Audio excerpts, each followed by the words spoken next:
L'eau du déluge ne peut jamais renverser le Seigneur Jésus-Christ. Il n'y a eu qu'une seule arche. Il n'y en avait pas 3, il n'y en avait pas 4. Il n'y avait qu'une seule arche. Il n'y a qu'un seul sauveur. Celui qui sauve l'humanité tout entière. Il s'appelle Jésus-Christ de Nazareth. Il n'y a pas 3, 4 sauveurs, frère. Il n'y a que lui seul. Si les hommes veulent s'épargner du jugement de Dieu, ils doivent entrer dans l'arche. Oui, parce que c'est dans l'arche que Dieu ne juge pas. Mais tout ce qui est en dehors de l'arche tombe sous le jugement de Dieu. Ça tombe, oui, frères et sœurs. Voilà pourquoi Noé, ses 3 fils, sa femme et leurs gendres n'ont jamais subi tout ce que les gens en dehors de l'arche subissaient. Frères et sœurs, et il n'y avait plus rien sur la planète Terre. Oui, frère, ce temps y arrivera. Alléluia. Ce temps y arrivera. Mais avant que ce temps y arrive, le temps est celui-ci que Dieu est en train de préparer l'église. Le temps est celui-ci que Dieu est en train de préparer les hommes sur la terre des vivants. Oui, parce que le temps y arrivera. Le chiffre 8 deviendra un chiffre de jugement parce que Dieu il doit continuer à juger le monde. Mais Dieu ne va pas juger ceux qui sont dans l'arche. Ceux qui sont dans l'arche ne sont pas jugés. Parce que ceux qui sont dans l'arche, ils sont dans une protection absolue. Ceux qui sont dans l'arche, ils sont dans une sécurité inébranlable. Le déluge n'a jamais touché ceux qui ont été dans l'arche. L'eau n'a jamais pénétré l'arche. L'eau du déluge, frère, n'a jamais, même pas une goutte d'eau, est entrée dans l'arche. Dans l'arche, Noé dormait paisiblement. Dans l'arche, la femme de Noé, les enfants de Noé dormaient paisiblement. Mais de l'autre côté, les gens étaient en train de crier. Ah, Noé, il dit, mais je ne suis pas coupable. Ils ont dit, mais écoutez-moi, qu'allons-nous faire ici? Le roi dit, je ne sais pas, cet homme, il est plus fort que nous. Frères et sœurs, il fallait attendre le 8e fils d'Isaïe. Voilà pourquoi, frère, le chiffre 8 n'est pas n'importe quel chiffre. Ce jour-là, ce n'était pas le 4e fils d'Isaïe. David est le 8e fils d'Isaïe. C'est David qui se présente. Oh, le 8e fils, il vient avec la parole d'autorité. Et le 8e fils, il vient avec la foi. Le 8e fils, il vient très déterminé. Il arrive au lieu Coran. Non, écoutez, tu es un ambitieux, toi. Mais je suis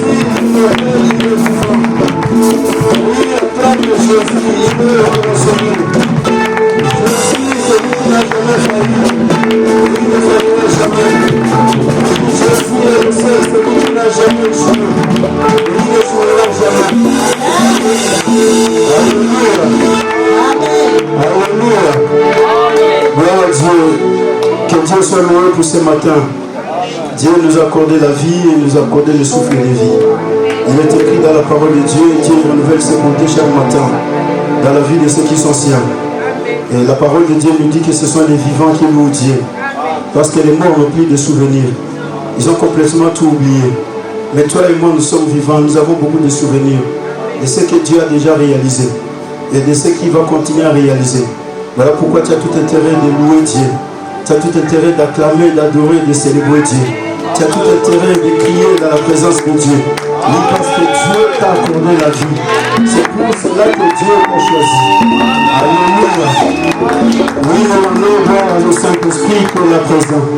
Lui qui nous a encore ouvert cette porte et il a permis que ce qui t'a aidé ce matin.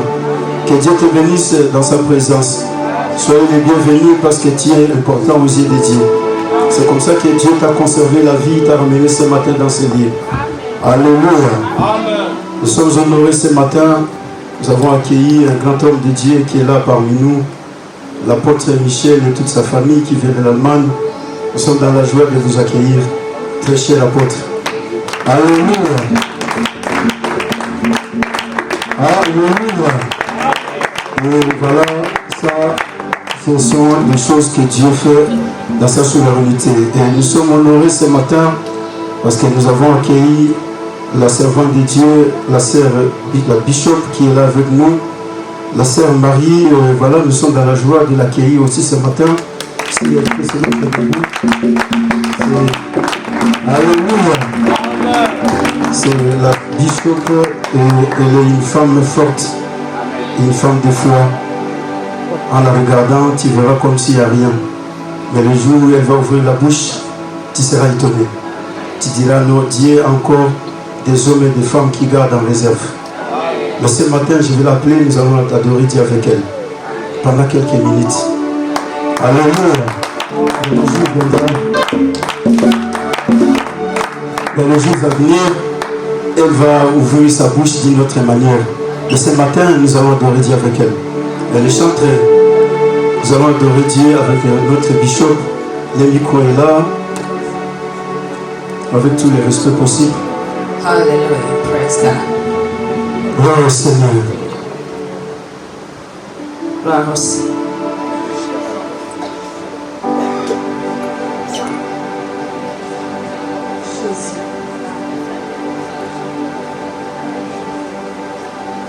Alléluia. Tu peux faire ça. Saluer le Saint-Esprit qui est là. Saint-Esprit, regarde tes enfants qui te saluent, qui t'accueillent.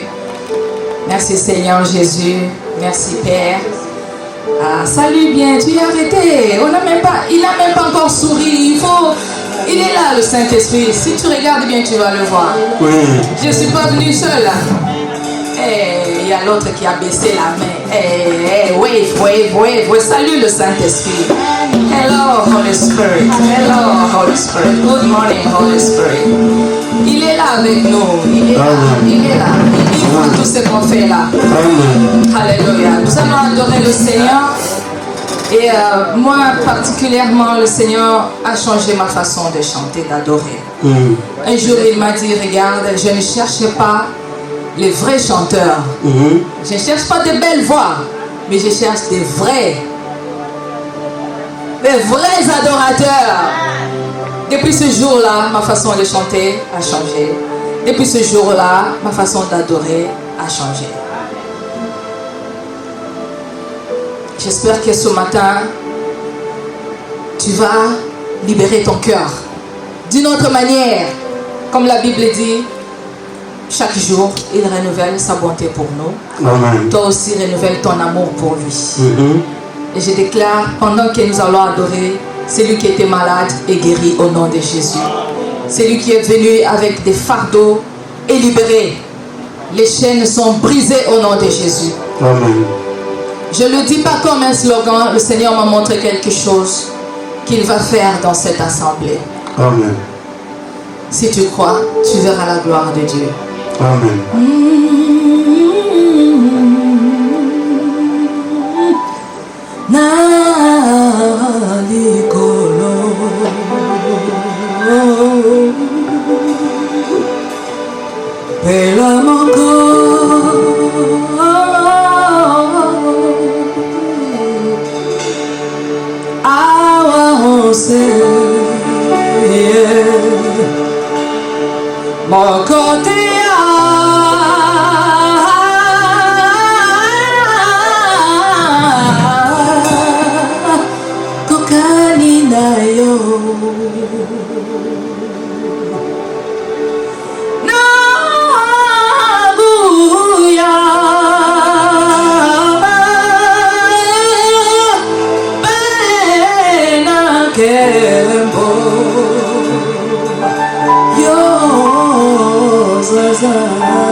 Tu vas chanter avec nous?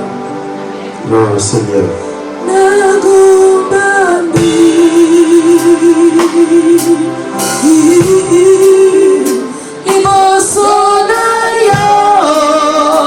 Chante avec nous. Oh, Natatoli,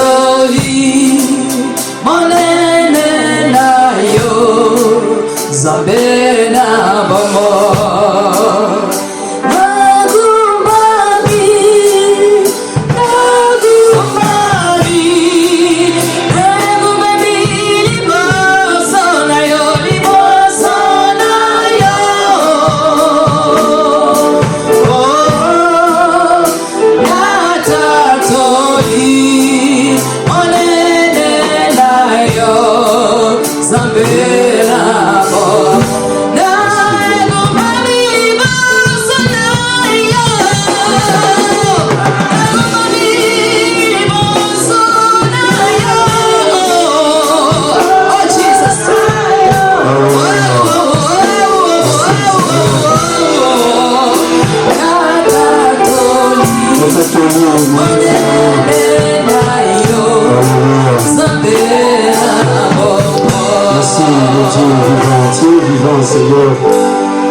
cela Le que nous ciel avons. est ton Voilà, Père, ce matin, trône, la alléluia. terre ton marchepied.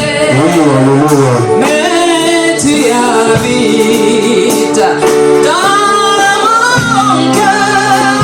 Quel privilège d'avoir un Dieu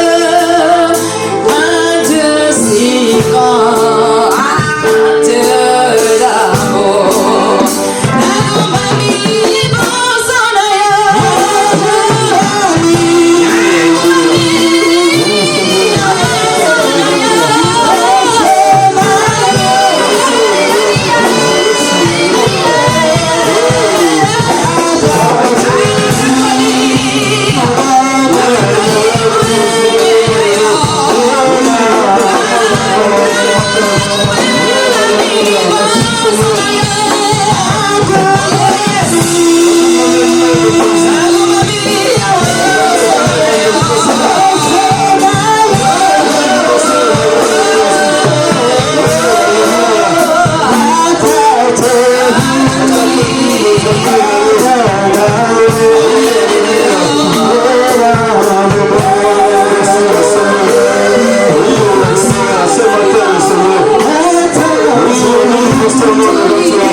Pour la gloire de ton Seigneur, dans le nom puissant de Jésus-Christ de Nazareth, qui est notre unique Seigneur et Sauveur, j'ai ainsi prié. Gloire et louange à toi, Seigneur Jésus-Christ. Alléluia. Voilà que Dieu nous bénisse richement, notre Seigneur Jésus-Christ de Nazareth. Soyez les bienvenus dans la présence de Dieu. Sens-toi heureux, sens-toi heureuse parce que tu es le choix de Dieu ce matin. Alléluia. Oui, sens-toi heureux, sens-toi heureuse. Salut l'autre qui est à gauche et celui qui est à droite. Dis-lui, sois heureux dans la présence de Dieu. Sois heureuse dans la présence de Dieu. Donc, bannis la tristesse, bannis la détresse, bannis tout ce qu'il y a. Sens-toi vraiment heureux et heureuse dans la présence de Dieu. Non, bouge, tu peux serrer la main de tout le monde dans la salle, ça va t'aider. Ça va te faire du bien, tu peux te déplacer de gauche à droite. Alléluia. Tu peux te déplacer de gauche à droite, ça va te faire du bien. Donc ne reste pas là parce que la chaise ne restera pas éternelle avec toi. Mais c'est pour un moment. Donc tu te déplaces, tu bouges, tu serres la main de ton frère, de ta sœur, tu serres la main de celui qui est à gauche, de celui qui est à droite. Tu lui dis, sens-toi heureux, sens-toi heureuse dans la présence de Dieu. Oui, parce que Dieu est là pour te faire du bien. Oui, sens-toi dans la joie, dans la présence de Dieu. Oui, parce que c'est dans la présence de Dieu que nous bénéficions tout. C'est dans la présence de Dieu que Dieu nous parle. C'est dans la présence de Dieu que Dieu il nous exhorte. C'est dans la présence de Dieu que Dieu il nous écoute. C'est dans la présence de Dieu que Dieu change les concours de l'histoire de notre vie. C'est dans sa présence. Sens-toi heureux, sens-toi heureuse. Oui, parce que c'est dans la présence de Dieu que Dieu comble nos cœurs. Alléluia. Gloire à Dieu. Pour le respect de la parole de Dieu, nous allons nous mettre debout Nous allons lire la parole de Dieu dans les livres de Genèse, chapitre 7.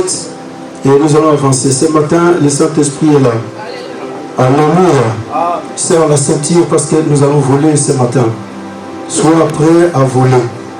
Parce que nous allons avancer. L'avion va décoller. Alléluia. Genèse chapitre 7. Nous allons lire le premier verset jusqu'au 7e verset.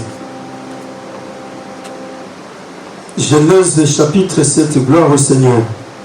Je vais lire la parole de Dieu avec tous les respects et considérations au nom du Seigneur Jésus-Christ de Nazareth. L'Éternel dit à Noé, entre dans l'arche, toi et toute ta maison, car je te vis juste devant moi parmi cette génération. Tu prendras auprès de toi 7 couples de tous les animaux pires, les mâles et sa femelle, une paire des animaux qui ne sont pas pires, les mâles et sa femelle, 7 couples aussi des oiseaux du ciel, mâles et femelles, afin de conserver les races en vie sur la face de toute la terre. Car encore 7 jours, je ferai pleuvoir sur la terre 40 jours et 40 nuits. Et j'exterminerai de la terre, de la face de la terre, tous les êtres que j'ai faits. Noé exécuta tout ce que l'Éternel lui avait ordonné. Noé avait 600 ans lorsque le déluge d'eau fit sur la terre.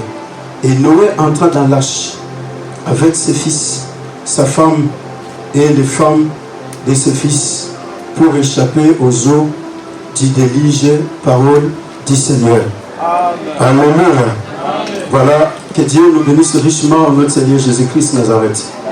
Noé entra dans l'arche pour échapper aux eaux. C'est écrit dans la Bible. Noé entra dans l'arche pour échapper aux eaux du... Alléluia. Noé entra dans l'arche pour échapper aux eaux. Et si tu peux vraiment les prononcer avec joie, avec amour, avec force, avec ténacité, tu peux prononcer cette parole-là.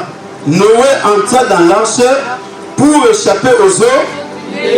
Maintenant, enlève les noms de Noé, mets ton nom.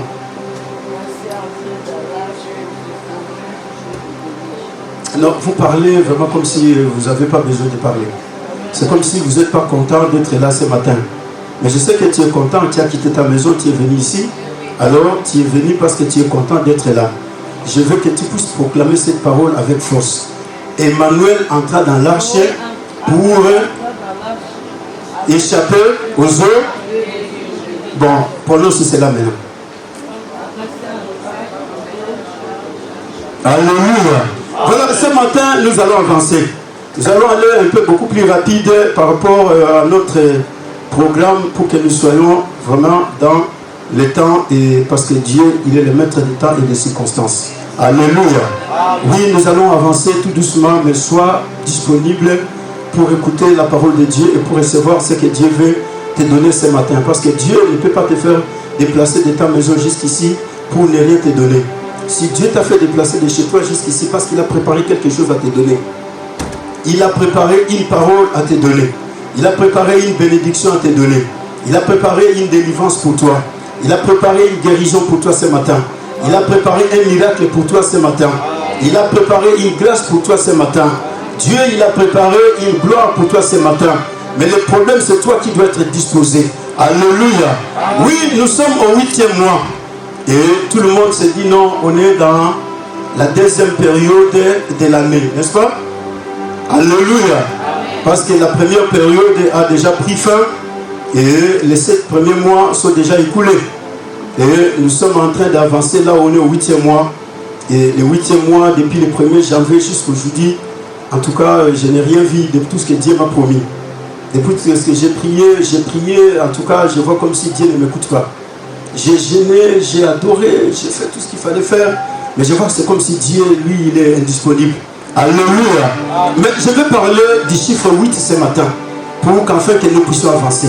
Parce que dans la Bible, quand tu vas lire la Bible de Genèse jusqu'à Apocalypse, Dieu, il a utilisé le chiffre 8 plus de 70 fois. Alléluia. Alors pour quelle raison Dieu, il va utiliser un chiffre plus de 70 fois dans la Bible? Même le chiffre 10 n'a pas été utilisé comme le chiffre 8. Même le chiffre 7 n'a pas été proclamé comme le chiffre 8. Même le chiffre 6 et même le chiffre 5 que beaucoup de prédicateurs implissent, mais n'a pas été utilisé par Dieu comme il a utilisé le chiffre 8. Pour quelle raison? Parce que tout ce qui est chiffre dans la Bible, c'est très prophétique. Dieu ne peut pas écrire le 1 et pour seulement écrire. Voilà pourquoi il y a un chant qui était chanté, non? Savez-vous ce qu'il y a un? Nous savons ce qu'il y a un. Il y a un seul Dieu qui règne dans les cieux. Pour les plus jeunes, peut-être vous ne connaissez pas. Hein? Mais ceux qui sont un peu beaucoup plus... vous connaissez. Savez-vous ce qu'il y a des... Il y a des testaments, l'ancien et le nouveau. Un seul Dieu qui règne dans les cieux. Savez-vous ce qu'il y a trois? Il y a trois personnes en Dieu. Il y a des testaments, l'ancien et le nouveau. Il y a un seul Dieu qui règne dans les cieux. Savez-vous ce qu'il y a quatre? Il y a quatre. Il y a trois personnes en Dieu. Il y a des testaments, l'ancien et le nouveau. Il y a un seul Dieu qui règne dans les cieux. Savez-vous ce qu'il y a cinq?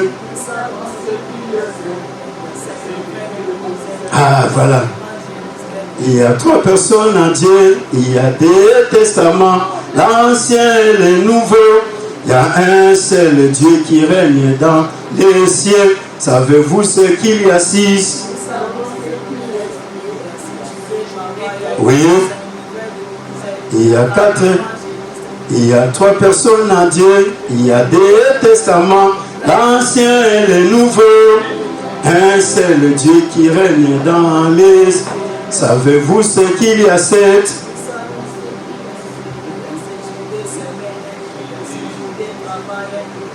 Alors chantons. Ah là. Il y a des gens qui n'ont pas été nés encore pendant ce temps-là. Il y a des testaments, l'ancien et le nouveau. Il y a un seul Dieu qui règne dans les cieux. Savez-vous ce qu'il y a huit? Chacun on y va. Alléluia. Bon, il y a huit quoi? On y va. Vous qui avez vécu cette époque-là, chantez. Il y a huit béatitudes. Jésus, il a prononcé 8 serments sur la montagne. Voilà pourquoi il faut vraiment méditer la parole de Dieu. Cela est très très important. Vous comprendrez pourquoi Dieu il a utilisé le chiffre 8 dans la profondeur des choses. Alléluia. Voilà, ici la parole de Dieu nous dit ceci. Jésus il a prononcé 8 serments quand il était là avec les pierres et tous les autres. Dans le livre de Matthieu chapitre 5, Jésus a parlé. Heureux celui qui a le cœur pur. Heureux celui qui est ceci. Heureux celui qui recherche la paix. Heureux. Pendant 8 fois, Jésus il a prononcé le mot heureux. Alléluia. Amen. Les hommes sont entrés dans l'arche, il n'y a que 8 personnes qui sont entrées. Mais pourquoi Dieu ne pouvait pas faire entrer 10? Il a choisi que 8. Et là, nous sommes au 8e mois. Alors c'est comme ça que nous allons avancer tout doucement pour que tu comprennes les choses, pour que tu ne sois pas dans les soucis, pour que tu ne sois pas dans les inquiétudes. Alléluia. Dieu, il va ordonner à Noé, entre dans l'arche. Oui, parce que moi, Dieu, je vais tout exterminer sur la surface de la terre. Mais ceux qui seront dans l'arche, je ne vais pas les exterminer. Tout ce qui sera dans l'arche conservera la vie. Mais ce qui sera en dehors de l'arche ne pourra pas conserver la vie. Et la parole de Dieu nous dit, Dieu lui dit, prends toute ta maison, ta femme, tes 3 fils et tes 3 gendres, tu vas entrer avec eux dans l'arche. Dieu lui dit, tu vas choisir 7 paires des animaux, mâles et femelles, pour conserver les races sur la planète Terre. 7 paires des oiseaux, mâles et femelles. Tu vas les introduire tout ça dans l'arche pour conserver les races sur la planète Terre. Et pourquoi? Parce que moi, Dieu, dans 7 jours, je veux tout exterminer. Tout ce que j'ai fait sur la planète Terre, je veux tout exterminer. Et la parole de Dieu nous dit, Noé, il est entré dans l'arche. Sa femme est entrée dans l'arche. Les 3 fils de Noé, les 3 gendres de Noé et les 7 paires des animaux, les 7 paires des oiseaux que Dieu avait choisis, dont Noé lui-même aussi a accepté de faire la volonté de Dieu, il les a introduits. La parole de Dieu nous dit que Noé exécuta tout ce que l'Éternel lui avait ordonné. Alléluia. Alors c'est pour cela que ce matin, nous voulons parler de ce chiffre 8 qui est un chiffre très important. Tous les enfants mâles ont été circoncis le 8e jour. C'était ça, non? Alléluia. Jésus lui-même a été présenté au temple le 8e. C'était quel jour? Le 8e jour. Alléluia. Alors le chiffre 8 a beaucoup de significations spirituelles dans la parole de Dieu. Mais ce matin, je vais parler de l'un d'eux, parce qu'il y en a nombreux, où le Saint-Esprit nous donnera le temps, tout doucement, nous allons y arriver. Et nous allons aller dans la tranquillité. Mais le chiffre 8, c'est 8 personnes. 8 personnes sont entrées dans l'arche, et l'arche a commencé à marcher au-dessus des eaux du déluge. Et ces 8 personnes qui étaient dans l'arche, frères et sœurs, ils étaient là très tranquilles. De l'autre côté, les animaux, les oiseaux, les arbres, les belles maisons, tout ce qui était sur la planète Terre, tout a été totalement englouti dans les eaux du déluge. Alléluia. Raison pour laquelle n'en vit rien sur la terre des vivants. Une maison à louer, tu peux l'embellir. Mais le jour où le propriétaire viendra, il va récupérer sa maison. Même si tu l'embellissais, tu la faisais et tu la mettais tout l'ornement et tu la rendais plus belle que toutes les belles maisons du monde. Mais comme il y a un propriétaire, le jour où le propriétaire viendra, il te dira non, malgré que tu as embelli la maison, mais je vais récupérer ma maison. Toi, tu dois sortir, tu dois me laisser la maison. Oui, frères et sœurs, nous pouvons embellir le monde tel que nous voulons l'embellir. Mais le jour où le propriétaire viendra, il va tout récupérer. Tous les gratte-ciel de New York tomberont. Parce que le propriétaire, c'est Dieu. Nous sommes que des simples locataires. Frère, même si on embellissait le monde, on embellissait Paris, on embellissait nos maisons, on embellissait ces corps ici. Mais un jour, le propriétaire de ce corps viendra. Il te dira, toi tu ne fais qu'un simple locataire. Et ce corps doit retourner là où je l'ai pris. Il a été pris où? Dans la poussière de la terre. À quoi sert d'être orgueilleux sur la terre si ce corps retournera dans la poussière? À quoi sert d'être jaloux et jalouse sur la terre si le propriétaire de cette maison retournera cette maison dans la poussière là où elle a été récupérée? Frères et sœurs, aucun gratte-ciel de New York ne s'échappera. Aucune maison de Paris ne restera. Ce jour-là, Dieu, il a tout englouti. Personne ne pouvait dire à Dieu, non Dieu, ayez pitié parce que nous avons beaucoup dépensé. On a pris le temps de construire ces maisons. Frère, à quoi sert de faire tout ce que tu es en train de faire? Mais demain, le propriétaire de cette maison te dira, de la poussière tu as été tiré, de la poussière tu retournes. Non, répondez bien. De la poussière tu as été tiré, et de la poussière tu retournes. Alors si ça c'est la poussière, mais pourquoi la poussière doit faire l'orgueil?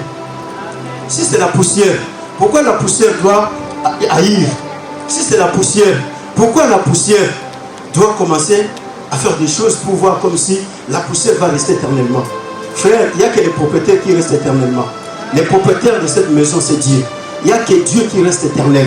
On est des pèlerins, c'est la terre des vivants. On est des passagers. Alors, au lieu de se préoccuper des choses passagères, nous devons nous préoccuper des choses qui sont éternelles. Alléluia. Le chiffre 8, c'est le chiffre de l'éternité. Le chiffre 8, frère, c'est le chiffre du nouveau départ. Oui, parce que Dieu, il a tout détruit. Mais aujourd'hui, je vais parler de ce chiffre comme le chiffre du nouveau départ. Alléluia. Le chiffre 8, c'est le chiffre du jugement. Le chiffre 8, c'est le chiffre de l'établissement. Mais il a beaucoup de significations dans la pensée de Dieu. Mais je vais parler du chiffre 8 comme étant le chiffre du nouveau départ. Le chiffre 8, c'est le chiffre de la nouvelle naissance. Mais je ne vais pas toucher tous les points aujourd'hui. Je vais toucher qu'un seul point. Pour que vous puissiez comprendre. Le reste, le Saint-Esprit nous donnera le temps. On va y en parler. Alléluia. Le chiffre 8 pour Dieu, c'est le chiffre du nouveau départ. Frère, Dieu, il a tout détruit. Et après avoir tout détruit, Dieu, il s'est conservé 8 personnes. Et ces 8 personnes qui sont restées avec Dieu, c'est avec ces 8 personnes que Dieu, il a tout recommencé sur la terre des vivants. C'est avec les 8 personnes qu'il y a eu le nouveau départ. Le déluge était là. Mais Noé et sa femme, ils étaient dans l'arche. Noé et sa femme, ils étaient là. Et leurs enfants et leurs 3 gendres, ils étaient dans l'arche. Et les animaux qui se retrouvaient dans l'arche. Le déluge a commencé à faire des dégâts sur la terre. Le déluge a tout englouti. L'argent, les diamants, les cuivres, les beaux hommes, les belles femmes, les enfants, les maternités, les hôpitaux, toutes les grandes universités de cette époque-là, tout a été englouti dans les délices. Tout est parti. Et il n'y avait plus rien sur la planète Terre. Oui, frère, ce temps y arrivera. Alléluia. Ce temps y arrivera. Mais avant que ce temps y arrive, le temps est celui-ci que Dieu est en train de préparer l'église. Le temps est celui-ci que Dieu est en train de préparer les hommes sur la terre des vivants. Oui, parce que le temps y arrivera. Le chiffre 8, cela deviendra un chiffre de jugement. Parce que Dieu il doit continuer à juger le monde. Mais Dieu ne va pas juger ceux qui sont dans l'arche. Ceux qui sont dans l'arche ne sont pas jugés. Parce que ceux qui sont dans l'arche, ils sont dans une protection absolue.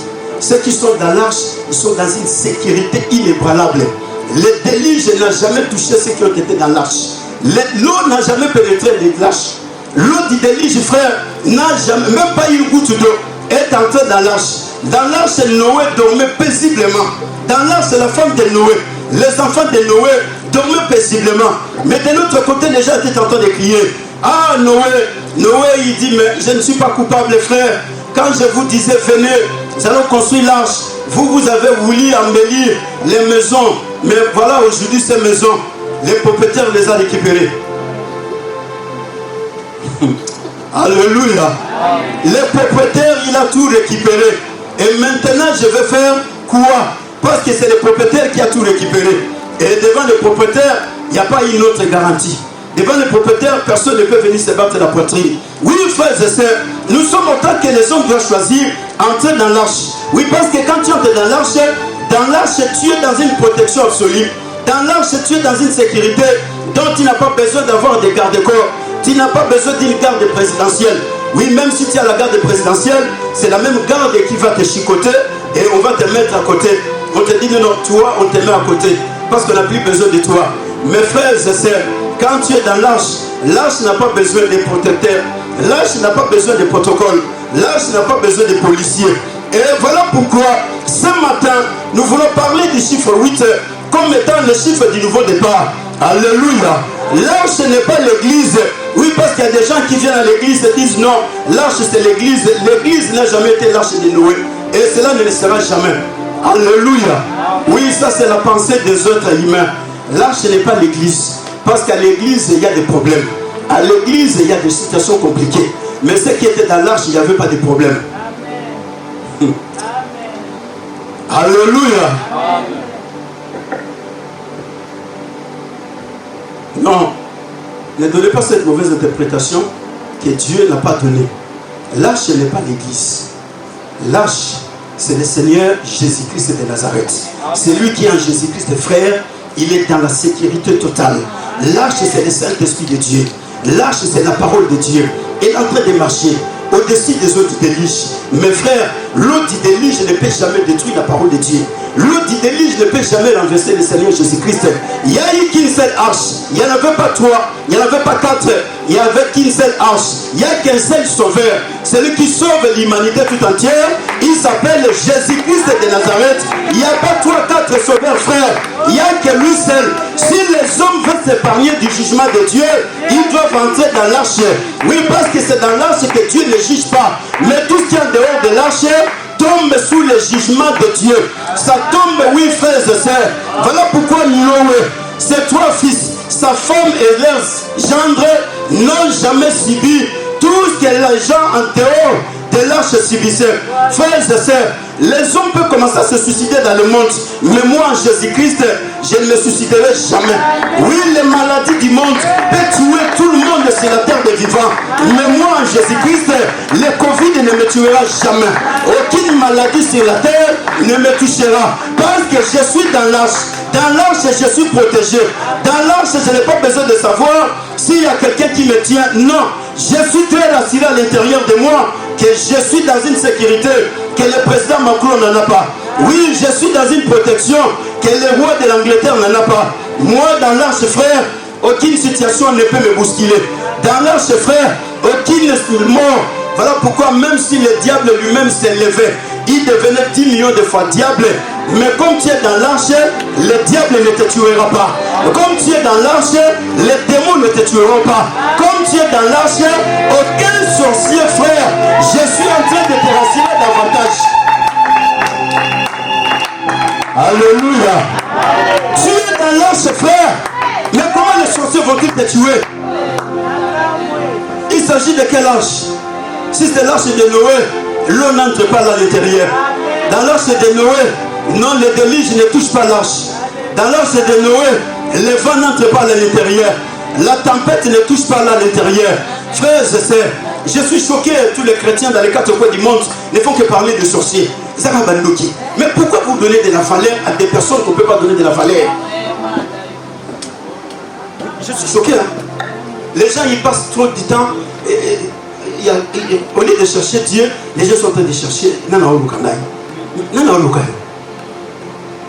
Qui est en train de t'ensorceler? Est-ce que tu es assuré que tu es la lâche? Qu'est-ce que la parole de Dieu? Il n'y a plus de condamnation pour tous ceux qui sont en. Mais frère, si tu es en Christ, il n'y a plus de condamnation.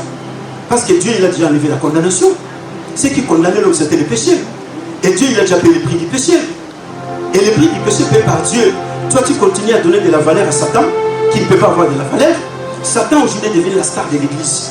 Quand on parle de Dieu, on parle que 3 fois de Dieu. 80 phrases qui sont restées, on parle que de Satan. Mais c'est que l'église.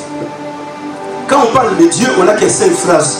Les 15 millions de phrases qui nous sont restées, on ne parle que des sorciers. Non, frère. Alléluia. Écoutez, le jour où Jésus allait à Gethsemane, Jésus est arrivé à la porte du jardin. Quand il est arrivé à la porte du jardin, il y a quelqu'un qui devrait se soustraire lui-même. Oui, parce que c'est le temps du salut. Judas s'est retiré de lui-même. Il est parti. Il est parti. Il est parti. Jésus, il est resté avec 11. Et avec les 11, Jésus dit non. Les choses ne sont pas comme ça. Je dois prendre 3. Jésus prend Pierre, il prend Jacques, il prend notre, comment il s'appelait? Jean. Jésus, il est parti avec eux. Et combien sont restés? Combien sont restés? Combien? Combien sont restés? 8 sont restés. Ils étaient 12. Judas s'est suicidé. Il est parti. Et Jésus, il est parti avec les 3. Ils sont restés 8. Donc, nous retournons dans. Alléluia. Nous retournons dans l'arche, frère. Il n'y a que 8 personnes qui doivent entrer dans l'arche. Non, frères et sœurs. Voilà pourquoi ce jour-là, le mystère devrait s'accomplir. Et les gens ne comprenaient pas. Pierre, il dit, mais Jésus, qu'est-ce qui se passe? Tu es en train de laisser nos amis. Jésus leur dit, non, toi, viens. Jean, viens. Et Jacques, venez, vous allez venir avec moi. Mais les 8, là, ils vont rester là où ils sont. Ils sont restés là. Judas, il est parti. Frère, la rédemption ne pouvait pas s'accomplir si Judas ne s'écartait pas. La rédemption ne pouvait pas s'accomplir si Jésus ne prenait pas le toit et montait avec eux. Parce que la rédemption doit s'accomplir avec 8 personnes. Or, dans l'arche, il y a été que 8 personnes qui ont été sauvées. Les 8 personnes sauvées, ce sont les 8 disciples que Jésus a laissés ce jour-là. Or, le chiffre 8, c'est dans la dimension prophétique, c'est le chiffre du salut. Frères et sœurs, le chiffre 8, c'est le chiffre de la délivrance. Les hommes sont en train de parcourir le monde entier, cherchant la délivrance. Non! Quand tu es dans le chiffre 8, tu dois te rassurer que je suis délivré. Parce que je me retrouve parmi les 8 personnes qui sont dans l'arche. Dans l'arche, frères et sœurs, le démon ne peut pas pénétrer.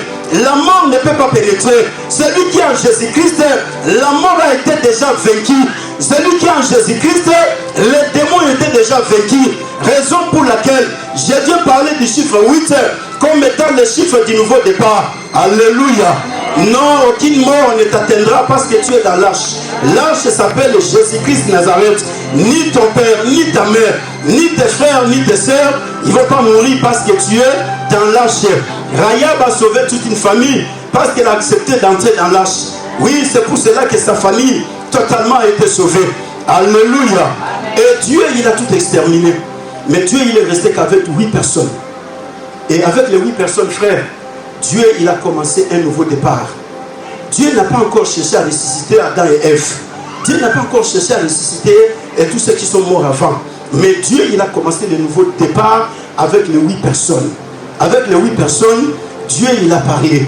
Avec les 8 personnes, Dieu, il a commencé à ordonner les choses. Avec les 8 personnes, oui frère, nous sommes au mois d'août.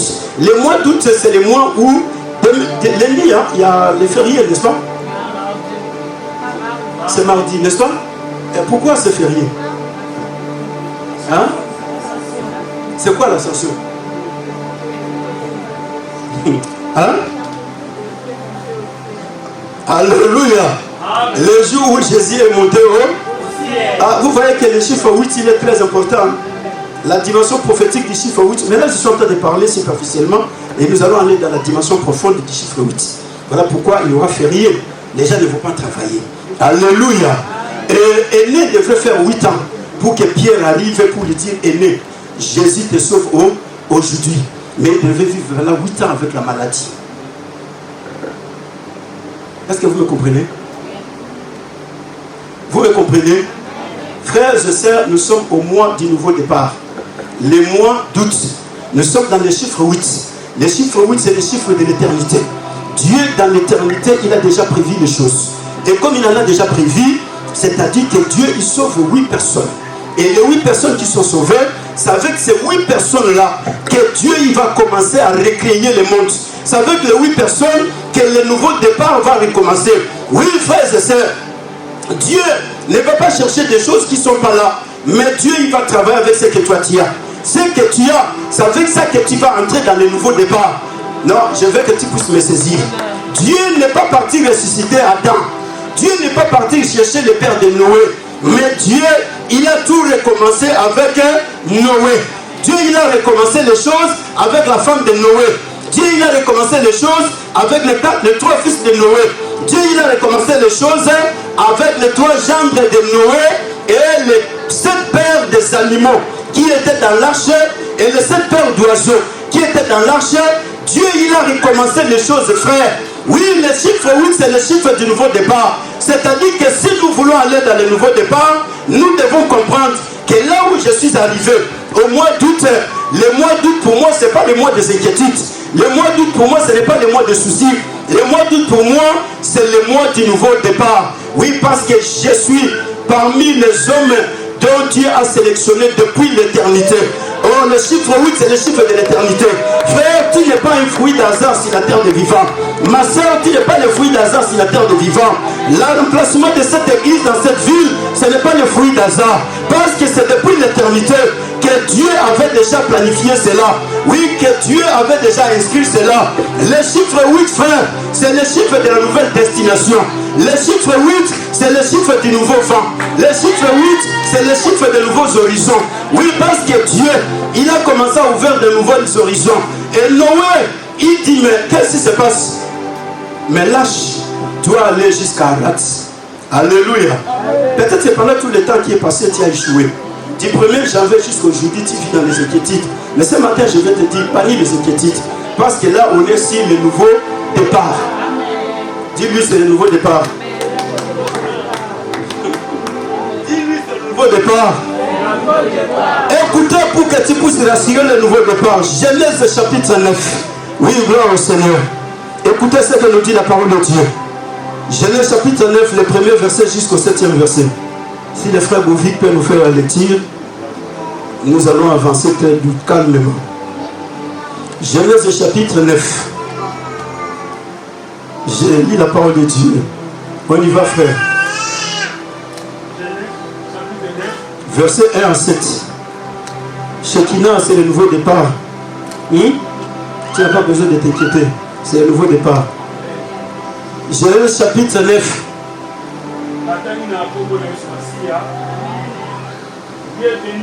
Dieu a fait quoi? Non, suivez bien la lecture. Dieu, il a fait quoi? Bon, c'est toi le Noé de ces générations. Amen. Donc tu enlèves le nom de Noé, tu mets ton nom. Dieu bénit Emmanuel. Non, prononce ça pour que tu sois vraiment rassuré. Dieu bénit Emmanuel. Alléluia. Dieu bénit Emmanuel.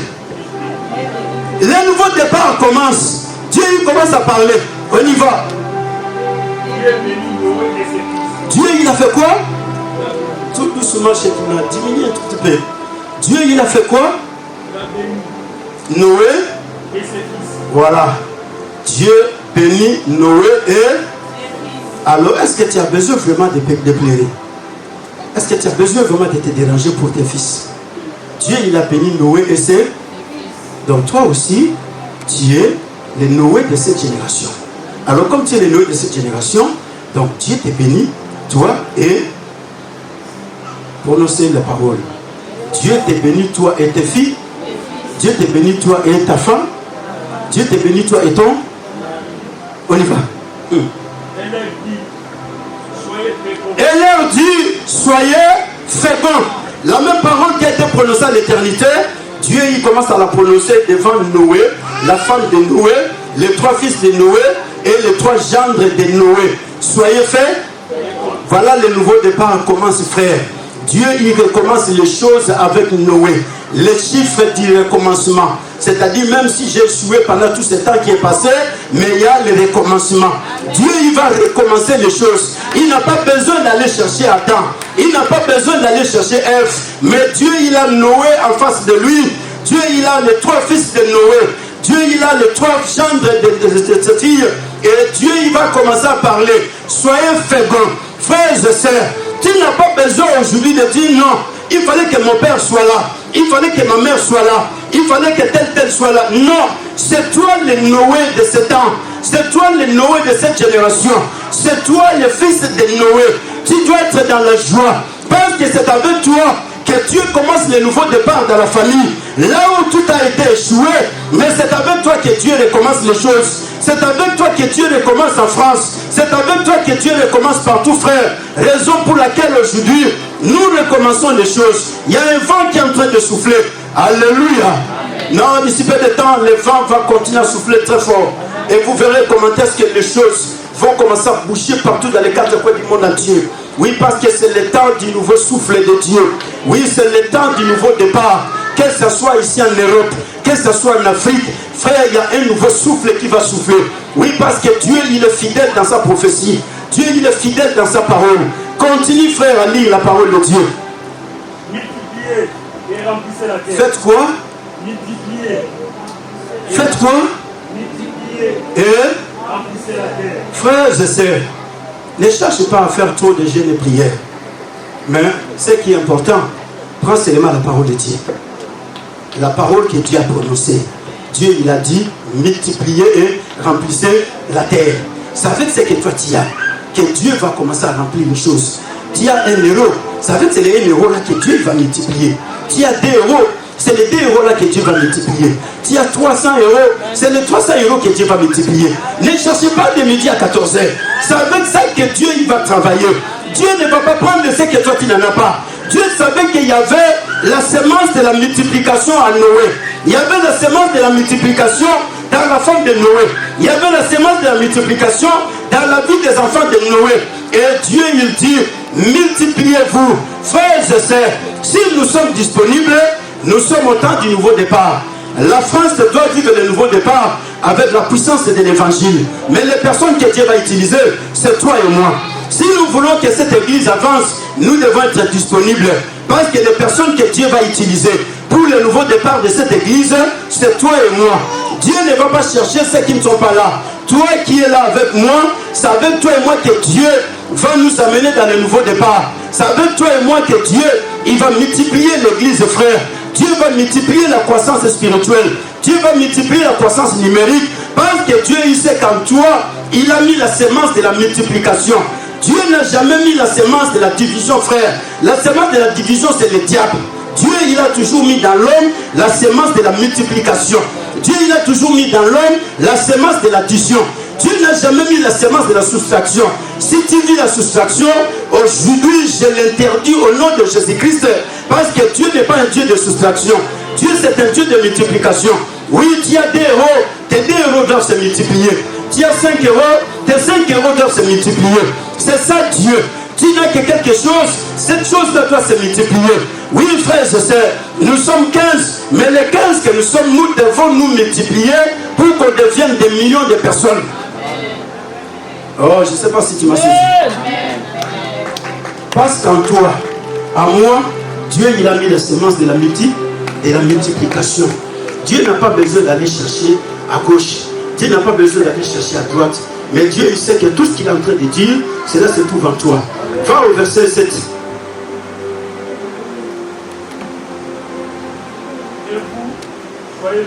Et vous soyez dis-lui, Je dois être fécond. Non, non, non. Dis-lui à l'autre, je dois être fécond. Je dois être fécond spirituellement. Je dois être fécond financièrement. Je dois être fécond matériellement. Frères et sœurs, non, Dieu n'a pas besoin des enfants prématurés. Oh non, la beauté qui m'a wakufi. Non, non, ça c'est pas Dieu. Alléluia. Dieu, il doit te voir vivre la fécondité. L'église est appelée à vivre la fécondité. Chacun de nous doit reproduire ce que Dieu a mis en lui. Dieu a mis en nous cette semence-là. Si tu es appelé papa aujourd'hui, parce que Dieu a mis en toi la semence de la fécondité. Si tu es appelé maman aujourd'hui, parce que Dieu a mis en toi la semence de la fécondité. Et l'église doit aussi être une église féconde. C'est-à-dire que dans la spiritualité, tu dois aussi produire des enfants. Tu ne peux pas rester pendant 365 jours, tu ne viens qu'à l'église tout seul. Non frère, ça ce n'est pas la semence de Dieu. La semence de Dieu, c'est la semence de la procréation. Ce dimanche-là, j'étais tout seul à l'église. Le dimanche prochain, je dois faire quoi? Je dois faire quoi? Ah, je dois inviter les... Je dois inviter les... Je dois inviter les gens. Ah, heureusement. Alléluia. David, tu dois faire quoi? Inviter les gens. Alléluia. Je dois inviter les gens. Dieu dit soyez féconds. Frères et sœurs, les nouveaux départs commencent. Dieu n'a pas regretté, ah Noé, voilà, Adam il est parti. Noé, voilà, Ève il est parti. Mais Dieu il dit, c'est avec toi que je vais commencer les choses. Dieu il recommence les choses, frère. Oui, c'est avec toi que Dieu va recommencer tout. Même là dans la famille où tu es, c'est avec toi que Dieu va recommencer. Ne tue pas les gens dans la famille. Parce qu'aujourd'hui on a mis des prières de tuer les gens. Frères et sœurs, si Dieu allait tuer Noé, qui resterait sur la terre? Si Dieu tuerait toute la famille et tout le monde, qui serait là aujourd'hui? Si nous sommes là parce que nous sommes la descendance de Noé. Maintenant, pose la question aux apôtres, aux pasteurs, aux évangélistes qui ont mis des prières en ligne pour tuer les gens. Et si on tuait tout le monde, qui va devenir pasteur demain? Qui va devenir président demain? Qui va devenir protocole, intercesseur, ministre, député, sénateur? Qui? Dieu lui-même nous a montré l'exemple. Il a conservé Noé, sa femme et ses trois fils et les trois gendres. Frères et sœurs, nous sommes au temps où l'église doit sauter les choses. Mais l'église doit comprendre que nous sommes au temps du nouveau départ. Alléluia. Soyez féconds. Dieu il va commencer à parler. Multipliez-vous. Répandez-vous sur la terre et multipliez sur elle. Voilà ce que Dieu dit. Multipliez-vous. Répandez-vous sur toute la terre. Frère, on ne peut pas continuer à dire non. Les gens ne croient pas en Jésus. L'église doit se répandre dans les quatre coins du monde entier. L'église du Seigneur, comme toi et moi nous sommes, l'église doit se répandre dans les quatre coins. Dans les quatre coins du monde entier, nous devons gagner les gens. Nous devons prendre tous les marabouts, les féticheurs, les charlatans, les occultistes, tous les gens qui sont devant les amener en Christ, parce que nous devons nous répandre sur la terre des vivants. On ne va pas dire non, les gens ils sont des incrédules, les païens ils sont très nombreux, nous on est un petit nombre. C'est parce que nous voulons qu'on soit un petit nombre. Mais Dieu n'a pas prononcé les petits nombres. Dieu il a dit, multipliez-vous et répandez-vous sur toute la et multipliez sur la terre. Trois phrases très capitales qui sont de la bouche de Dieu. Voilà pourquoi frère, nous sommes au temps du nouveau départ. Dieu il commence le nouveau départ avec les 8 personnes qui sont dans l'arche. Et Dieu n'est pas parti chercher ceux qui étaient déjà morts. Oui, le nouveau départ commence avec toi et moi. Mais pour que le nouveau départ puisse commencer, d'abord c'est un problème de renouvellement de ton intelligence. Quand tu vas renouveler ton intelligence, c'est comme ça que tu comprendras. Là où je suis sur le point du nouveau départ. Donc mes enfants, ils doivent savoir que nous sommes sur le point du nouveau départ. Mon mari doit savoir que nous sommes sur le point du nouveau départ. Ma femme doit savoir que nous sommes sur le point du nouveau départ. Alléluia. Oui, le déluge n'a pas tué Noé. Et les enfants de Noé n'ont jamais été touchés par les déluges. Frères et sœurs, quand on est en Christ Jésus, tous les malheurs qui se passent dans les quatre coins du monde entier ne nous toucheront pas. Parce que nous sommes en Christ. Christ, c'est lui qui est le véritable arche de Noé. L'arche qui est en train de marcher dans les mondes. Oui, l'arche est en train de partir. L'arche doit aller dans la destination. La destination de l'arche, c'est la montagne d'Arat. Voilà pourquoi, frère, Dans l'arche, il y avait l'harmonie qui régnait. Dans l'arche, il y avait l'unité qui régnait. Dans l'arche, il n'y avait pas de division. Dans l'arche, il n'y avait pas de séparation. Dans l'arche, il n'y avait pas de conflit. Mais entre les hommes, les fils de Noé, entre eux, ils avaient des problèmes. Mais cela a été résolu tout de suite dans l'arche. Alléluia. Parce que l'arche doit aller à la destination. Aujourd'hui, il y a des chrétiens qui se disent, ah non, bon, moi même si je n'arrivais pas à la destination, je m'en fous. Non. Tout chrétien est appelé à aller à la destination. La destination, c'est la maison du Père. Jésus dit, je vais vous préparer une place. Si là, cela n'était pas ainsi, je ne vous dirai pas ces choses. Dans la maison de mon Père, la maison du Père. Mais tu dois aller jusqu'à la destination. La destination, c'est la maison du Père. Tu ne peux pas t'arrêter quelque part. Ah non, parce qu'il y a quelqu'un qui m'a bousculé. Moi, je ne vais pas continuer ma marche. L'arche est partie. Mais il y a l'harmonie dans l'arche. Il y a l'unité dans l'arche. Jésus dit que tout soit un, comme toi et moi, nous sommes un. Alléluia. Frères, si nous voulons aller jusqu'à la destination, nous devons être un. Nous devons parler tous le même langage. Si nous voulons que l'Église puisse s'épanouir, nous devons tous parler le même langage. Nous devons voir les choses dans la même dimension. C'est par là que nous allons aller jusqu'à la destination. Mais s'il y a diversité de langage, on n'ira pas à la destination. Alléluia. Le chiffre 8, c'est le chiffre du nouveau départ. Israël, pendant 40 jours et 40 nuits, ils se sont battus. Saul a commencé à reculer. Il n'avait plus la force de se battre avec Goliath. Les 3 frères de David qui étaient avec Saul, ils étaient fatigués. Ils ont dit, mais écoutez, roi, qu'allons-nous faire ici? Le roi dit, je ne sais pas, cet homme, il est plus fort que nous. Frères et sœurs, il fallait attendre le 8e fils d'Isaïe. Voilà pourquoi, frère, le chiffre 8 n'est pas n'importe quel chiffre. Ce jour-là, ce n'était pas le 4e fils d'Isaïe. David est le 8e fils d'Isaïe. C'est David qui se présente. Oh, le 8e fils, il vient avec la parole d'autorité. Le 8e fils, il vient avec la foi. Le 8e fils, il vient très déterminé. Il arrive au lieu courant. Non, écoutez, tu es un ambitieux, toi. Mais il ne savait pas qu'il était le 8e fils de la famille. Or, c'est lui qui a la clé de la délivrance d'Israël. C'est lui qui a la parole qui va faire tomber Goliath. Oui, frère, David arrive, on le décourage. On connaît tes ambitions. Toi, tu n'es que toujours comme ça. Papa t'a envoyé pour déposer la nourriture. Maintenant, tu veux te battre avec Goliath. David dit non. Je comprends que vous n'avez pas encore la pensée prophétique de Dieu. Et vous ne connaissez pas ces choses. David se retire. Il arrive chez le roi. Écoutez, roi, que personne ne se décourage. Écoutez la parole de la 8e personne. Que personne ne se décourage. Répondez avec moi. Que personne ne se décourage. Ton serviteur ira se battre avec cet incirconcis. Saul regarde David, il a 17 ans. Il dit, mais comment ça va se faire? Toi, un petit garçon de 17 ans, tu vas te battre avec un homme de 60 ans. Et c'est un homme de guerre depuis sa naissance. Saul ne comprenait pas qu'il était le 8e fils d'Isaïe. Frère, le 8e fils n'a jamais échoué. Le 8e fils, lui, il est déterminé. Oui, parce qu'il est dans la dimension de l'éternité. Lui, il vient dans l'éternité. Il ne vient pas tout de suite là. Il est déjà préparé dans l'éternité. David dit à Saul, que personne ne se décourage. Ton serviteur ira se battre contre cet incirconcis. Saul, pour continuer à le décourager davantage, il va lui donner cette ennemi. Il dit non, tu es encore trop beau et trop petit. Tu ne sauras pas te battre avec cet homme. Prends ça. David, il récupère les tennis de Saul. Il met cela. Il met un pas. Il sent la bouteille. Il met le deuxième pas. Il sent qu'il est en train de peser. Il ne va pas y arriver là où se trouve Goliath. Il met un 3e pas. David se sent fatigué. Il revient. Il commence à reculer. Il recule, il arrive chez le roi. Il dit, écoutez, roi, je te respecte. Avec tout le respect que j'ai pour toi, récupère tout ce qu'il y a. Moi, je ne suis pas habitué à me battre avec ces choses.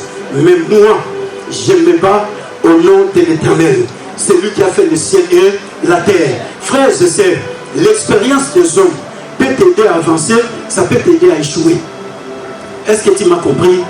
L'expérience des hommes peut t'aider à avancer, peut t'aider à échouer. Saul voulait faire échouer David parce que lui, il était expérimenté avec les armes.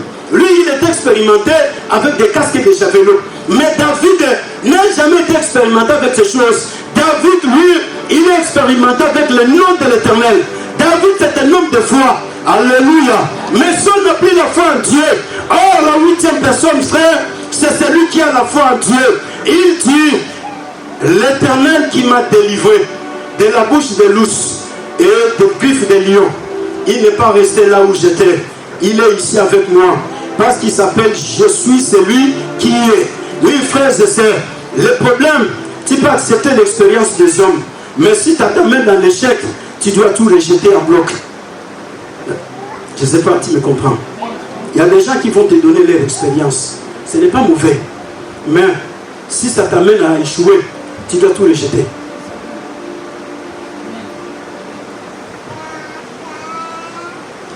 Est-ce que je me fais comprendre? Vous savez, quand il y a des situations difficiles qui arrivent, chacun viendra avec une parole. Chacun te présentera son expérience. Chacun te dira, bon voilà, si tu faisais ceci, ça peut aller. Saul voulait faire ça avec David. Mais David, il a compris que non. Il est en train de me faire échouer. Alors pour que je n'échoue pas, je dois reculer. Qu'est-ce que je fais? Je dépose l'expérience de Saul. Je dépose les armes, les javelots et les casques. Et j'entre dans la dimension de la foi. Et David dit à Goliath, tu as incité l'armée de l'Éternel. Mais aujourd'hui, je couperai ta tête et je donnerai cela aux oiseaux du ciel. Alléluia. Et le véritable 8e fils d'Isaïe, il était encore au ciel. Et dans le ciel, il jouait avec le globe terrestre. Mais quand le temps est arrivé, lui, il n'est pas venu pour tuer Goliath, mais lui, il est venu mettre fin avec Satan. Le véritable 8e fils d'Isaïe s'appelle Yoshua Mashiach. C'est Jésus-Christ de Nazareth. Lui, il n'est pas venu tuer Goliath, frère. Jésus-Christ est venu tuer Satan. Jésus-Christ est venu tuer les démons. Jésus-Christ est venu tuer le péché. Jésus-Christ est venu tuer, frères et sœurs, la sorcellerie. Jésus est venu tuer toutes ces choses-là. Raison pour laquelle lui devrait s'élever comme le 8e fils du véritable Isaïe. Oh, le frère Isaïe, c'est le Dieu créateur. C'est lui qui a fait le ciel et la terre. Jésus, frère, il ressuscite. Quand Jésus va ressusciter, pour confirmer la résurrection, il fallait attendre le 8e jour. Oh, alléluia. Écoutez ce que la parole de Dieu nous dit. Jean chapitre 20. Oh Seigneur, j'aime bien la parole de Dieu. Alléluia. Il fallait attendre le 8e jour pour confirmer qu'il est réellement ressuscité. Il a vaincu Satan. Il a vaincu les démons. Alléluia. Oh, gloire au Seigneur. Écoutez ce que la parole de Dieu nous dit. Jean chapitre 20. Nous allons lire le 26e verset jusqu'au 29e verset.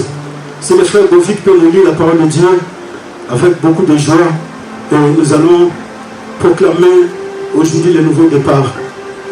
Aujourd'hui, tu vas proclamer le nouveau départ. Jean chapitre 20, verset 26. On y va? 8 jours après, les disciples de Jésus étaient de nouveau dans la maison. Hein? Thomas se trouvait avec eux. Et la première fois que Jésus est venu, Thomas n'était pas. Non. La première fois que Jésus est venu voir les disciples, Thomas n'était pas. Thomas arrive le 8e. On y va, frère. Aïe. Jésus vint. Les portes étaient fermées. Se présentant au milieu d'eux. Et dit, la paix soit avec vous. Que la paix de Dieu soit avec toi. Puis il dit à Thomas, avance ici ton doigt. Regarde mes mains. Avance aussi ta main. Et mets-la dans mon côté. Ne sois pas incrédule. Mais quoi? Thomas lui répondit, Seigneur est mon Dieu. Jésus lui dit, parce que tu m'as vu, tu as cru. Et ceux qui n'ont pas vu, qui ont cru. Alléluia. Le 8e jour, frère, Jésus va prouver sa résurrection. Et Thomas va confirmer la résurrection de Jésus. Le 8e jour, le fils d'Isaïe va tuer Goliath. Frère, il y a des dimensions très élevées dans la parole de Dieu. Les gens doivent arrêter avec les choses superficielles. Tout le temps, non. La dimension est monte. Jésus lui-même, il prouve sa résurrection. Je suis ressuscité. viens Thomas, mets tes doigts dans mes côtes. Thomas, il va commencer à mettre les doigts. Jésus lui dit non, avec les doigts ça ne suffit pas. Mets ta main. Thomas, il va mettre la main. Jésus lui dit non. Je vois comme si tu n'arrives pas à comprendre. Mais il faut que je te fasse monter encore dans une nouvelle dimension. Oui, frères et sœurs, c'est le temps que l'église doit monter dans la nouvelle dimension. L'église doit quitter la bassesse, frère. Les murmures et les inquiétudes, c'est la bassesse. Ça, c'est le diable. Oui, les commérages et toutes ces choses, c'est le diable, frère. Mais Jésus veut te monter dans la dimension la plus supérieure. Oui, pour que tu vives la résurrection sur la terre des vivants. Et Jésus s'approche de Thomas. Jésus lui dit, écoutez mon ami, tu as crié parce que tu m'as vu. Jésus n'était pas en train de blâmer Thomas. Mais parce qu'il y a des gens qui nous ont dit non, Jésus n'a pas mis la haine. Jésus n'a jamais blâmé Thomas. Jésus n'a fait qu'un constat de l'incrédulité de Thomas. Il a constaté que Thomas n'avait pas la foi. Bon, pour que Thomas croie réellement que je suis ressuscité, il fallait que je lui présente tous ces aspects. Pour que Thomas arrive dans cette dimension. Oui, frères et sœurs, le 8e jour, Thomas va confirmer la résurrection du Seigneur Jésus-Christ de Nazareth. 8 jours après, Jésus revient. C'est le temps de la confirmation. Voilà pourquoi je suis venu confirmer le nouveau départ dans ta vie. Oui, parce que Thomas va confirmer que celui qui était plus que le fils d'Isaïe. Le fils d'Isaïe, c'est David. David, il a tué Goliath. Mais celui qui était plus que le fils d'Isaïe, lui, il n'est pas venu pour tuer Goliath, mais lui, il est venu pour mettre fin avec le règne de Satan. Lui, il est venu pour mettre fin avec le règne des démons. Lui, il est venu pour mettre fin avec le règne de l'enfer. Lui, il est venu pour mettre fin avec le règne de la maladie. Lui, il est venu pour mettre fin. Oh mort, où est ton aiguillon? L'aiguillon de la mort, c'est le péché. Le péché a été révélé par la loi, mais la mort et le péché ont été engloutis dans la victoire. Lui, il est venu, frère, pour vaincre la mort. Oui, c'est Jésus-Christ de Nazareth. Le 8e jour, c'est le jour où Thomas est en train de confirmer la résurrection du Seigneur des Seigneurs. Il est en train de confirmer la résurrection du grand roi. Oui, frère, c'est le temps de la confirmation. Quand les gens te posent la question, dis-leur, je suis en train de vous confirmer que j'entre dans le nouveau départ. Je suis dans une nouvelle destinée. Je suis dans les nouveaux horizons. Je suis, oui, frères et sœurs, dans une nouvelle dimension de gloire. Non, ce n'est plus ce temps-là, frère, mais c'est le temps où Jésus nous amène. Les hommes sur la terre doivent confirmer réellement tu es le fils et la fille du Dieu Tout-Puissant.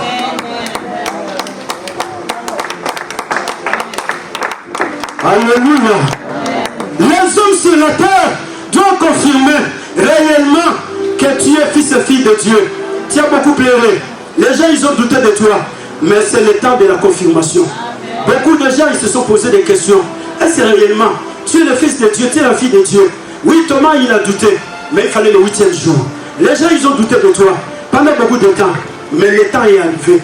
Où le temps de la confirmation. Mets-toi debout. Oui, parce que c'est le temps de la confirmation. C'est le temps où cette église doit vivre le nouveau départ. C'est le temps où Dieu amène l'église dans une nouvelle dimension. Frère, celui qui va rester, il va rester, c'est son problème. Mais nous, nous allons dans le nouveau départ. Oui, on n'aura plus de choses comme cela a été auparavant. Nous entrons dans une nouvelle dimension. La résurrection est confirmée. Jésus mort ressuscité, il n'a rien resté sous la terre. Il est ressuscité avec tout. Rien n'est resté sous la terre. Il est ressuscité avec ta destinée. Il est ressuscité avec ta santé. Il est ressuscité avec tout. Il est ressuscité, je le répète, oui, frères et sœurs. Les jours-là, la confirmation est faite. Thomas, il confirme tout. Jésus est ressuscité avec ta guérison. Jésus est ressuscité avec ta fécondité. Jésus est ressuscité avec ton mariage. Jésus est ressuscité avec ta gloire. Jésus est ressuscité avec ta puissance. Jésus est ressuscité. Lève-toi, oui, parce que là, je suis en train de proclamer les choses. C'est le temps du nouveau départ. C'est le temps de la multiplication. C'est le temps de la fécondité. Je te demande de te lever. Même si tu es venu malade ce matin, mais tu ne sortiras plus malade. Tu as gaspillé beaucoup d'argent auprès du médecin. Mais c'est le 8e jour. C'est le temps de l'éternité. Oui, parce que tu entres dans le 8e jour. Le jour de la confirmation. Alléluia. Amen.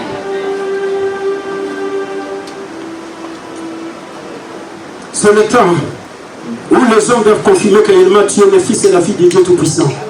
C'est le temps que les hommes doivent confirmer que réellement cette église appartient à Jésus-Christ. C'est le temps, oui, frères et sœurs, parce que c'est le temps où les choses doivent renaître. Le 8e jour, le chiffre 8, le chiffre du nouveau départ, le chiffre de la confirmation. Thomas, il est en train de confirmer. Jésus, il est en train de prouver que réellement je suis ressuscité. Thomas, il est en train de proclamer haut et fort, je le crois. Oui, si tu crois ce matin, les choses changent complètement dans ta vie. Les choses changent complètement dans ta vie ce matin. Alléluia. Amen. On peut chanter? On va chanter, oui, je reconnais qu'il est le Dieu qui fait tout.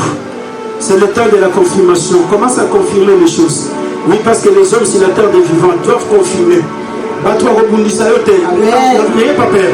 Personne ne te combattra. Parce que dans l'arche, personne n'a combattu Noé. Non, non, non. Noé était très calme dans l'arche. Alléluia. Oh, merci, Saint-Esprit. Je reconnais que tu peux tout et que rien n'était impossible. Je reconnais que tu peux tout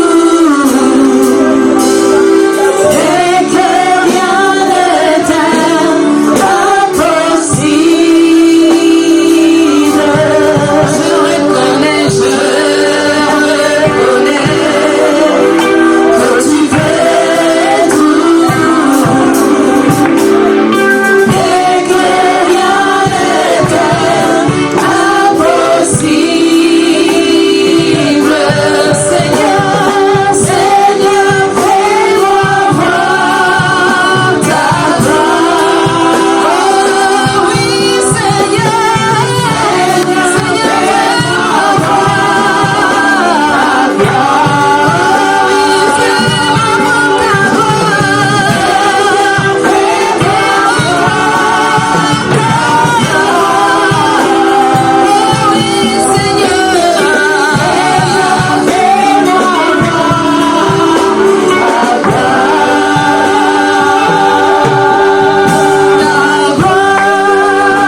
Oui, je le déclare, c'est le temps que Dieu recommence une nouvelle vie dans ta vie. C'est le temps du nouveau départ. Oui, parce que tu entres dans ce nouveau départ. Dieu il a dit, soyez féconds, multipliez, répandez-vous, remplissez la terre. Oui, c'est cette parole que je viens de déclarer pour toi ce matin. Au nom puissant de Jésus-Christ Nazareth. Oui, c'est le temps que tu puisses vivre le nouveau départ. C'est le temps que tu entres dans la nouvelle destinée que Dieu avait déjà planifié depuis l'éternité. Dans le nom puissant de Jésus-Christ Nazareth. Oui, si tu étais malade, ce matin, Jésus te guérit totalement. Toi qui étais dans la stérilité, la parole est proclamée ce matin. Tu ne seras plus stérile, que ce soit sur le plan spirituel, que ce soit sur le plan physique. La parole de la fécondité est déclarée ce matin. Tu dois enfanter. Au nom puissant de Jésus-Christ Nazareth. Oui, même si les temps qui sont passés, des années tu n'as pas enfanté dans ton mariage, mais ce matin, il y a une parole du nouveau départ. Dieu il a dit, soyez féconds, multipliez. C'est le temps que la fécondité. Oui, Dieu il est en train de te toucher. Dieu il est en train de toucher ton ventre ce matin. Dieu il est en train de te remplir ce matin. Oui, tu dois enfanter parce que tu es dans la 8e. Oui, génération, tu es dans le 8e jour.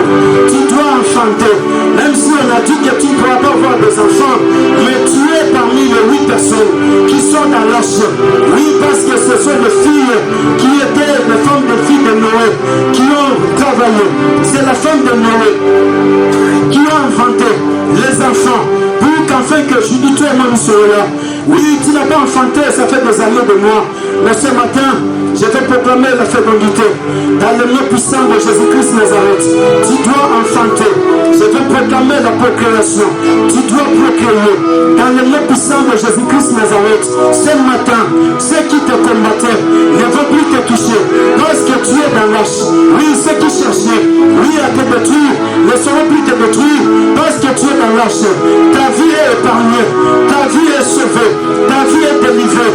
Dans le nom puissant de Jésus-Christ Nazareth, tu es guéri totalement de toute espèce de maladie qui tourmentait ton corps et ta santé. Ce matin, je te déclare guéri. Ce matin, je te déclare délivré. Ce matin, je te déclare béni. Oui, j'ai béni ta vie, tes finances que tu as longtemps perdues. Mais ce matin, je déclare la multiplication. Je déclare, oui, dans le nom puissant de Jésus-Christ Nazareth, tu dois se multiplier. Dans le nom puissant de Jésus-Christ Nazareth, la multiplication sur tous les plans, dans tous les domaines de ta vie. Aujourd'hui, dans le nom puissant de Jésus-Christ Nazareth, oui, que le Dieu de la paix t'accorde la paix aujourd'hui. Au nom puissant de Jésus-Christ Nazareth, aucun vent contraire ne pourra toucher à tes enfants. Aucun vent contraire ne pourra toucher à ton mari, ne pourra toucher à ta femme. Rien ne pourra encore toucher à l'église. Dans le nom puissant de Jésus-Christ Nazareth, c'est le temps que l'église doit proclamer. L'église devient féconde. L'église doit se multiplier. Oui, sur tous les plans, dans tous les domaines. La multiplication spirituelle. L'église doit se multiplier physiquement. Il faut qu'il y ait de nouvelles personnes qui doivent se reproduire en toi. Dans le nom puissant de Jésus-Christ, les finances de l'église doivent se multiplier. L'église doit croître spirituellement. L'église doit croître numériquement. L'église doit croître financièrement. L'église doit vivre la gloire. C'est le temps du 8e jour. Je viens confirmer cela. Dans le nom puissant de Jésus-Christ Nazareth, il n'y aura plus de troubles dans ta vie. Il n'y aura plus des échecs dans ta vie. Il n'y aura plus de maladies. Il n'y aura pas la mort, ni dans la vie de tes frères, ni dans la vie de tes parents. Dans le nom puissant de Jésus-Christ Nazareth, ni dans la vie de tes enfants. Oui, parce que tu es dans l'âge. Sois totalement guéri. Et que la résurrection se confirme dans ta vie. Dans le puissant de Jésus-Christ Nazareth, qui est notre unique Seigneur et Sauveur. J'ai ainsi prié.